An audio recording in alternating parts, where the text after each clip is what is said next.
everybody, it's Stefan Molyneux of Conversations with Casey. I'm talking with Gordon Chang, author of The Coming Collapse of China. Thank you so much for taking the time. Well, thank you very much. So, you made some great points in the book. One of the ones I thought was most interesting was dispelling the myth that people have that rebellion or change comes after a worsening of conditions. Because, as you point out, in a lot of cases, it's when things improve that you start to see a really strong desire to loosen the bonds of tyranny. Could you talk a little bit about how that applies to China? Yeah. Revolutions occur under many conditions, but especially when political institutions do not keep up with the social forces unleashed by economic change. We have to go back to Tocqueville. Tocqueville noted that peasants in pre-revolutionary France detested feudalism more than their counterparts in other portions of Europe where conditions were worse. And discontent was highest in those parts of France that had seen the most improvement, and the French Revolution followed an economic advance.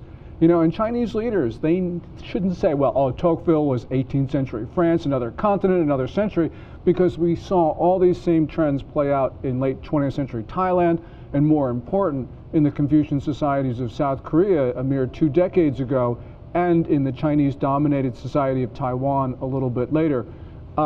Indonesia. You know, there we saw economic advance, and then when there was a slight slowdown, Suharto was gone. So really the problem is that Chinese society now is very dynamic. It's changing faster than any society on earth.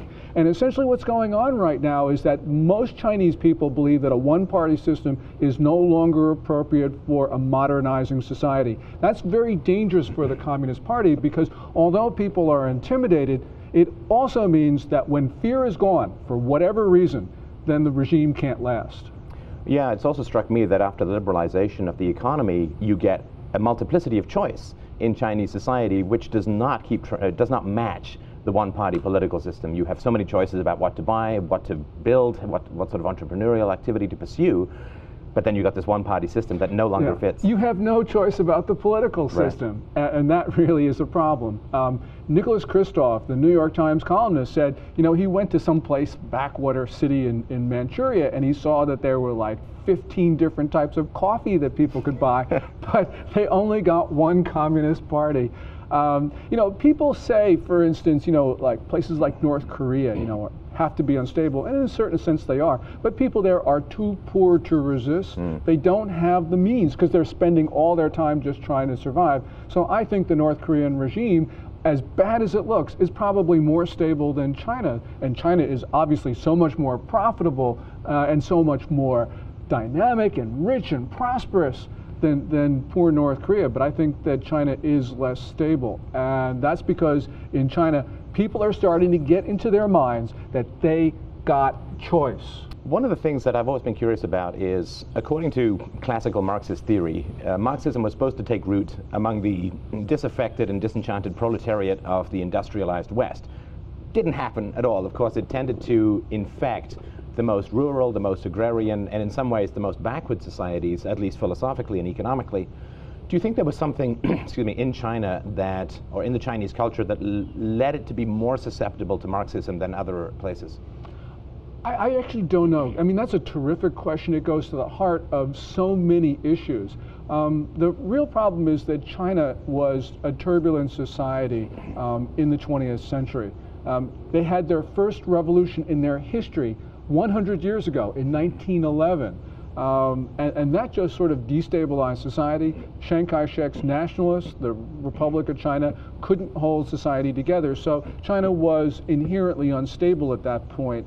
And I think that yes, there may be certain things to that argument, but the problem really is that China, it was just so unhinged about 100 years ago, and it just never recovered. And so that's why I think it's no coincidence that the two revolutions in Chinese history occurred very close to each other, 1911, 1949. And so essentially we're due again, I think, for another Chinese revolution, but for very different reasons than we saw the first two times. Right. Now, of course, it's everyone's hope that China can make a transition, like some of the other Asian nations, to a more peaceful and stable, quasi-democratic kind of country. But you've written that you feel that Marxism is too strong a virus to allow for that transition. What do you mean by that? Well, the regime in Beijing is resistant. What we saw, for instance, in Taiwan, which I think is a great example, because Taiwan also had a Chinese element in society. But what there was a small country, and the United States really midwife democracy there, as it did in South Korea. Well, the United States can't do that in China. China is too big, too powerful, too resistant. And so essentially, the Communist Party is going to hold on for as long as it possibly can. And because of that, I don't think that we're going to see the nice peaceful transitions that occurred along the periphery of China, you know, South Korea, Taiwan, Thailand. And just, I think it's just a different dynamic that's going on there. Part of it is because it is a Marxist and especially a Leninist society. It's no longer totalitarian because it doesn't control everything, but the state still maintains totalitarian mechanisms of control, which it does impose every once in a while, as we saw, for instance, in the SARS crisis in 2003 and in some other events. So essentially, we're dealing with a government which is much more resistant than the ones that we saw in other places where we did see this nice gradual transition to liberal democracy. I've heard some commentators about China talk about the ruling party in China being basically a gang of criminals with an ideological cover, that they're not specifically dedicated to Marxism in the same way that, of course, the original revolutionaries were. And with that comes some glimmer of hope that when they see the society begin to collapse around them, or at least the justifications for the one-party system, that they might take their bag full of money and an airplane ride to some other place. Do you think that might happen at all? It certainly is going to happen for many of the cadres, because if you go, for instance, I live in New Jersey, and if you go to 25 miles south of where I live, which is Princeton, you will see the perfect American family. You know, it's got the beautiful home, it's got the wife, the 2 or 3 kids, the Mercedes, actually couple cars in the driveway, and undoubtedly everything is paid for. It is perfect except one thing is missing, and that's Dad. And Dad is an official in Beijing who is stealing as much money as he possibly can. And you know that at the first sign of real trouble, Dad is going to be on the United flight to New York to go back to home. And home isn't in China. Home is in Princeton, New Jersey. So, yeah, I think the regime could fall apart very fast. Clearly what we see right now in China is a lot of corruption, enormous amounts of money. We know that because Macau is now the world's largest gaming destination, not Las Vegas. And Macau has just a few casinos. Well, what's going on there is that the cadres go down and they launder their stolen money in Macau at the high stakes tables. They turn it into chips, which means they turn it into cash. It goes out of the international banking system. It becomes untraceable. That's why Macau is doing so well at this moment. It's because there's so much corruption. And it's, you know, it's not like the corruption in the first part of the reform era, where corruption really sort of greased the wheels to permit business to occur. What's happening now is very short-term corruption, where people are stealing tons of money, very short-term perspective. Just like the guy who's on the plane to Princeton, that's what's occurring. And that's really the problem for the regime right now. You could make the argument that the end of a regime can be predicted by the amount of predation that is occurring. It's like in Indiana Jones, when he's got this room full of treasure and the door is starting to come down, he just grabs whatever he can and runs out. You'd originally written that, or your original estimate for the collapse of China was by 2011. I know we still have a couple of months, but how accurate do you feel that was? Do you feel it's relatively close? I think it is very close when you see what's going on right now. I might be off by a month or two. That's pretty good, though, still. But I think it's going to be close. And because what we have right now is, first of all, we have the economy is starting to turn down. If you look at year-to-year figures, there is still growth in the single digits. But if you look at month-to-month figures, the economy is contracting or flatlining. But what's the real problem is that we see the protests in China increasing. Last year, according to one report, there were 280,000 mass incidents. That's well up from what we saw about 5 years ago, which were 80 to 90,000. Mass incidents? Being protests and demonstrations. Oh, I see. Wow. Okay. These numbers, you know, we don't know if they're accurate, but we can see the increasing numbers of protests. But this is not just a numbers game. What is really worrying for the regime is the increasing violence of protesters. So we not only have demonstrations and strikes, we have basically mass insurrections, bombings, and many of these bombers, these protest leaders, are really the heroes in Chinese society. That's a real problem for the regime. So it is the increasing violence, it is the social disintegration. And when you put that with perhaps an economic failure, which could easily come because the Chinese economy is in real trouble right now, it's very fragile. You know, anything can happen, and I believe that we will see a failure of the Chinese regime in a very short period.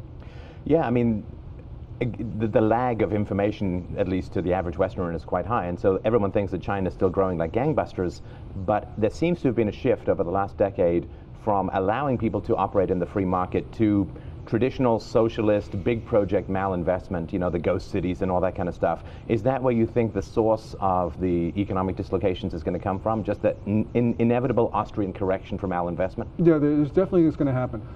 At the end of 2008, Chinese leaders, to avoid this downturn that they could see around the world, decided to spend a lot of money. Their stimulus program, my back-of-the-envelope calculations, $1.1 trillion into a then $4.3 trillion economy. So yes, they did create growth, but they also created the imbalances and dislocations, and it really made it just postponed the problem, it made it bigger, and so therefore much more difficult to solve. And right now, they don't know what to do with inflation, which is their #1 problem. They got the property bubble, and they've got a very volatile stock market right now. But essentially, their problem is that the world is going into the second part of a double-dip downturn, and China, which still has a very heavy exports component to its economy, is going to suffer.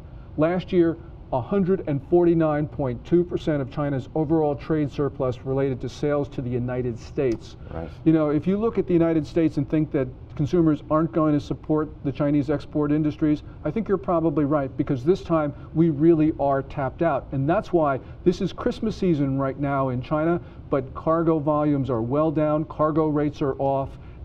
This is a real problem because the export industries in China right now are suffering. That is going to, I think, spread throughout the rest of the Chinese economy. Let me ask you a question which I think is really the heart of the issue, because we're all interested in the future a little bit more than the past, but we need to look at the past to learn about the future. Where is China in terms of its understanding of the free market? Is there libertarianism in China? When the change comes, is China going to go forwards, or is it going to be tempted, as all societies are in times of change, to go backwards? Well, China is going backwards right now. Hu Jintao, the current leader, has really presided over an era which is, on balance, marked by the reversal of reform. What we saw really beginning in the 2006 was Hu really sort of going back on Deng Xiaoping's policy of reform and opening up, which is the way we sort of see China. And so what Hu Jintao has been doing has really been trying to close the country down. So for instance, in the middle of last decade, we saw them trying to really prevent acquisitions by foreign companies.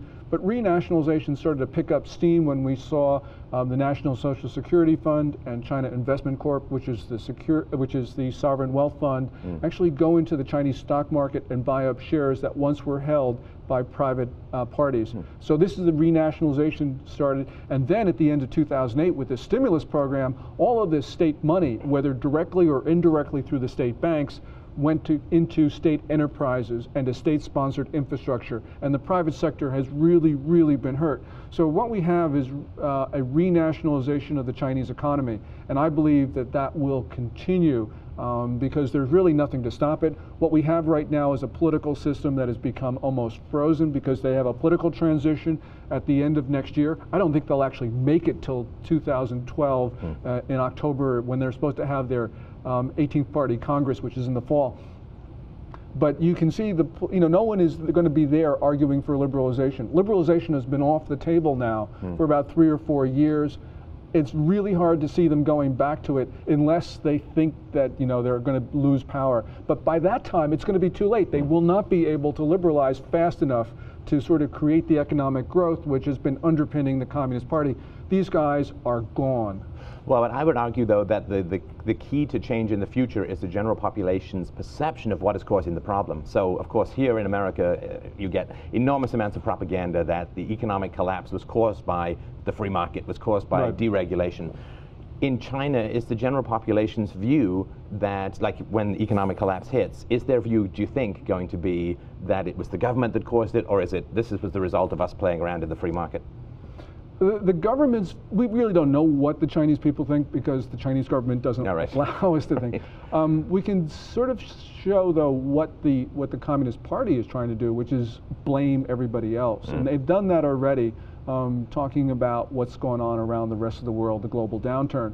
My view of the global downturn is that, yeah, regulation failed in the United States, but we have to ask why it failed. And it failed because there was too much money, which overwhelmed regulators, and that has always occurred. If you go back through history, regulation has always failed when there's been too much liquidity in the international system, and I think there was too much liquidity. You know, in 2007, you could see Wall Street and others, they were creating funds for Zimbabwe. You know, there was just too much money in financial assets, and I think what happened is, you know, it just overwhelmed regulation everywhere, but especially in the United States. Part of it is because China had to recycle its trade surpluses.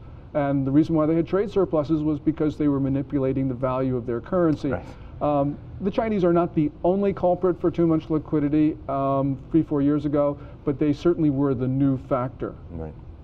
So if people want to find out more, and I would highly recommend, you've got great thoughts about China, and it's an underexplored area for people. I think they underestimate the degree to which the modern economies are intertwined. Where can people go on the web to find out more about your writings and your thoughts? Well, I archive my columns and my writings at www.gordonchang.com, GORDONCHANG.com. I write a column for Forbes.com weekly, usually on Sundays, and I write for The Daily, which is the iPad publication of News Corp, right. And other places as well. Well, thank you so much for your time. It was really fascinating. We appreciate it. Thank you.